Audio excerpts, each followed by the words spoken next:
Welcome to this section on serverless continuous integration and continuous delivery pipelines. As part of microservices and modern software engineering, you will hear about continuous integration and continuous delivery, or CI/CD, at maybe conferences or at meetups or even in your organization. So this section will help you understand the benefits of why you may choose to adopt this in your organization, but also how you can create a serverless CI/CD pipeline. In this section, we are going to take a look at continuous integration and continuous delivery.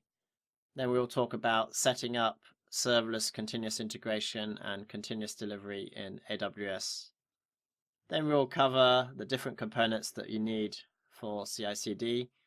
So the first one will be talking about AWS code commit is for version control. And then we're using a specific use case, so something that we've created earlier in the course, which is the Serverless Data API, and we're going to cover the code and configuration stored within code commit.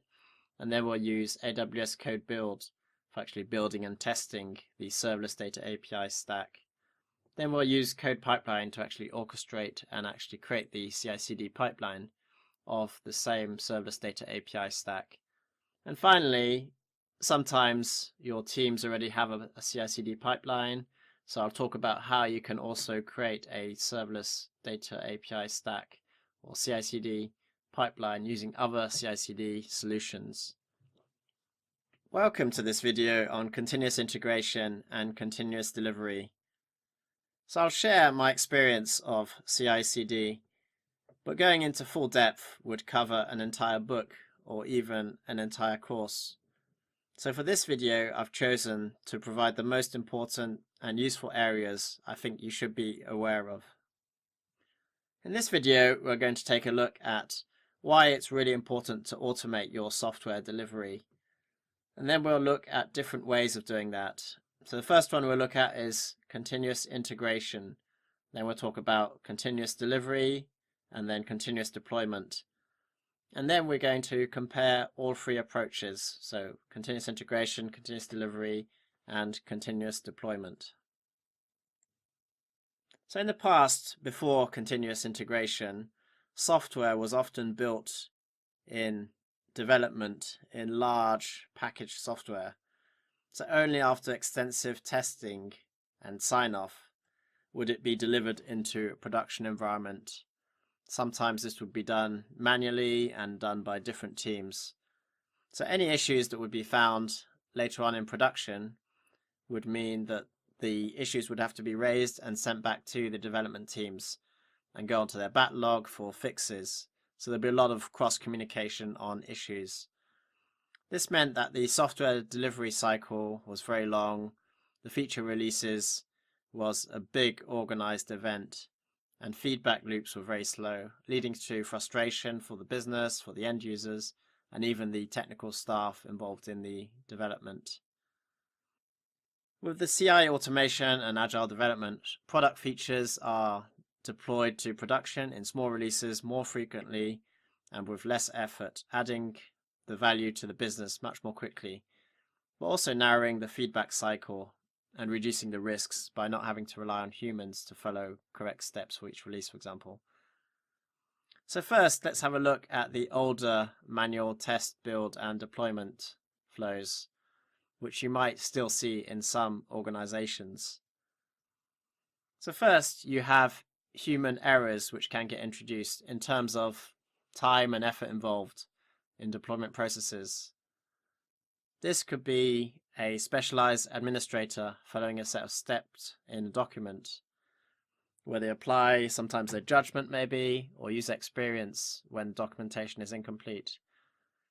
This can be tedious, really repetitive, and maybe boring for them, especially when it's repeated many times for each release.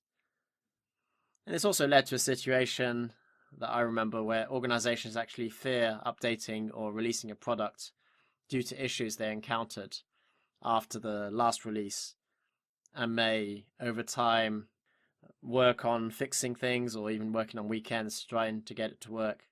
And you might remember the old motto, if it's not broken, don't fix it. So that's the old mentality. Then in the infrastructure side, so we have the infrastructure configuration effort.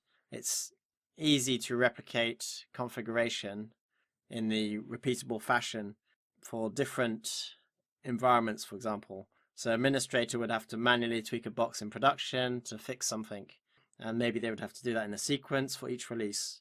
So if they miss something out, that could be a problem. And if it's something that they haven't documented and they're away on vacation, then that would lead to some issues. The next point would be that the process would not scale very well with a human in the loop. So imagine there's thousands of different microservices that we're releasing each day, then a human would struggle to keep up, especially if you've got manual steps. It's also very difficult to coordinate with distributed teams if one team depends on another being released, for example, or one change impacts another. And finally, there's limited audit trail, as there's lots of manual steps and processes, and the humans need to follow documented steps. So knowing whether they've done that correctly is difficult, especially if they're using their own experience and maybe it's not documented, and that's leading to issues. So there's a lack of visibility, I'd say, on the processes, and maybe it's limited to the few. So this is why test builds and automated deployments makes much more sense.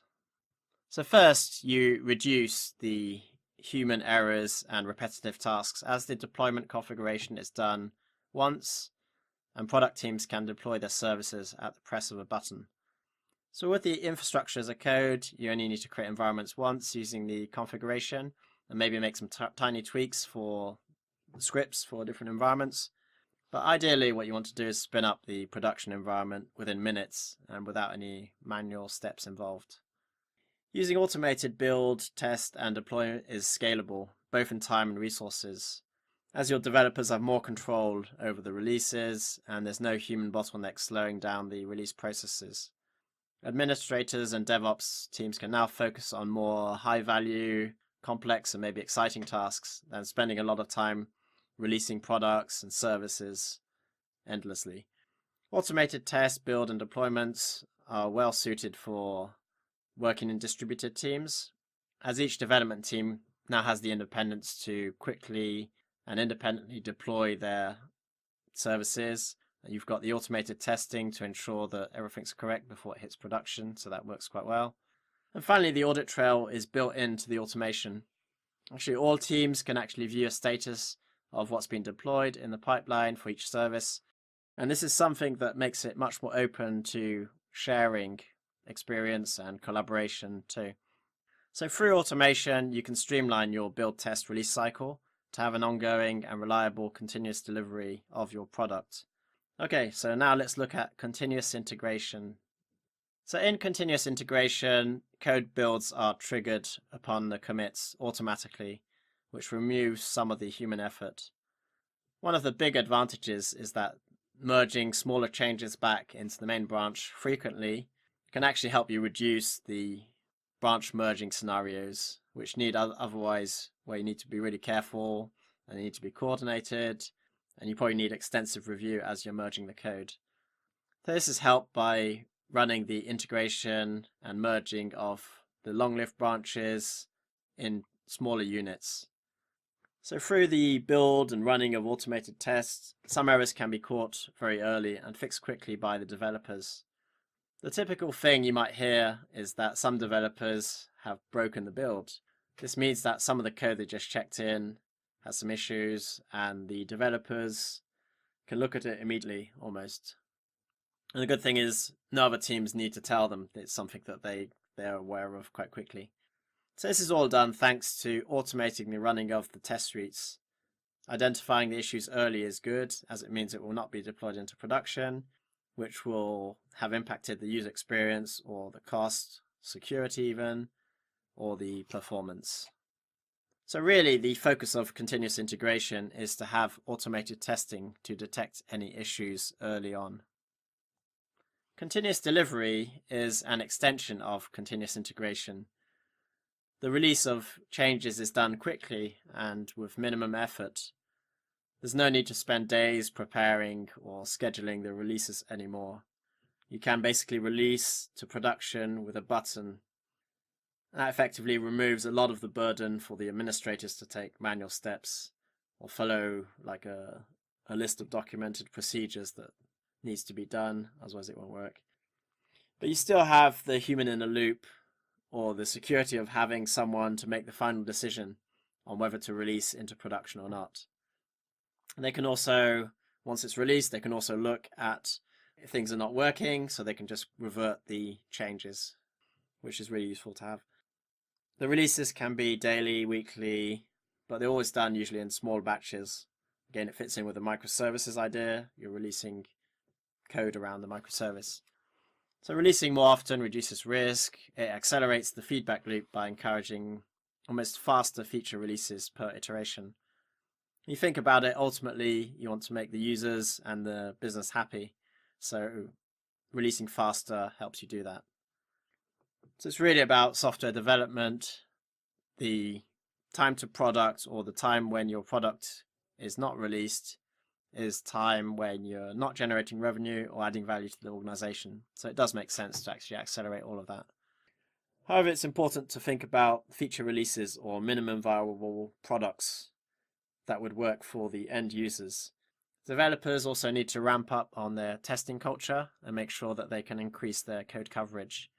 So there's no more excuses like, I got tight deadlines, so I didn't have time to write any tests. Test suites are an integral part of continuous delivery processes, so they're really important to do. So the focus of continuous delivery is on having an automated release process.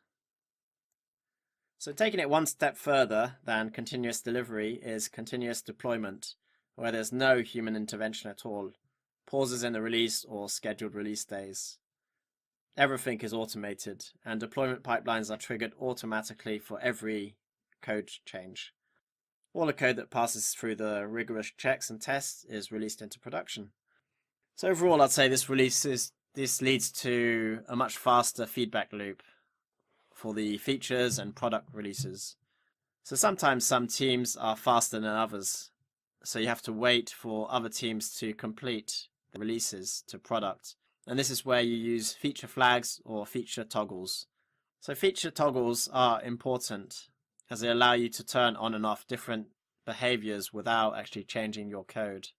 So that each product team can actually release their code into production, but only enable it when the others are ready.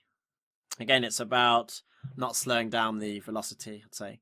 So it's really important that the developers need to be able to write extensive test suites again to ensure that any new changes are tested before they're released.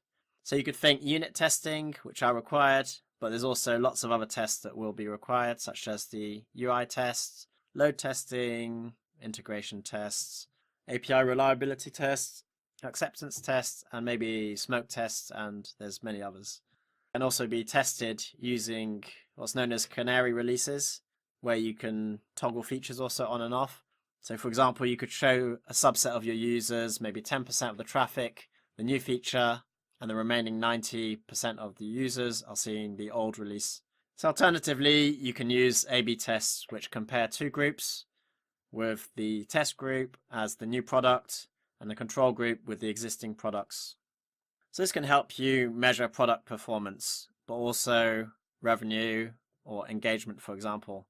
So this is an area that I know very well and personally seen the benefits at scale as you're effectively measuring your product after it's been released. But it's also a much larger area than purely involving only the developers, ops, SDETs or QA teams. And I think if you have them available, you should really involve analytics and maybe data science teams too. So the focus of continuous deployment is on fully automated deployment processes, where you need to have extensive set of test suites and checks to ensure you have full automation working correctly. Okay, so let's compare continuous integration, continuous delivery, and continuous deployment now. So in continuous integration, the code builds, the running of test suites is automated, allowing developers to quickly know if the code they just checked in is working or needs fixing. So effectively catching bugs early, even before it hits staging or integration testing. It's generally accepted that catching and fixing issues early reduces costs compared to catching them later on in production. So as an extension of continuous integration, we have continuous delivery, which automates the deployment to dev staging and some acceptance tests. Then it has a manual approval step where a user needs to decide if the code will be released into production. Only if approved does the code get released. And finally, in continuous deployment, there's no such thing as a manual approval process. The entire pipeline is automated, meaning that the tests need to be much more rigorous. But it does mean that the software can be released daily or hourly to production without impacting the business functionality. So my last recommendation for this is that it's really important to keep your pipelines fast and dependable, and to not inhibit the development and release velocity of your microservices.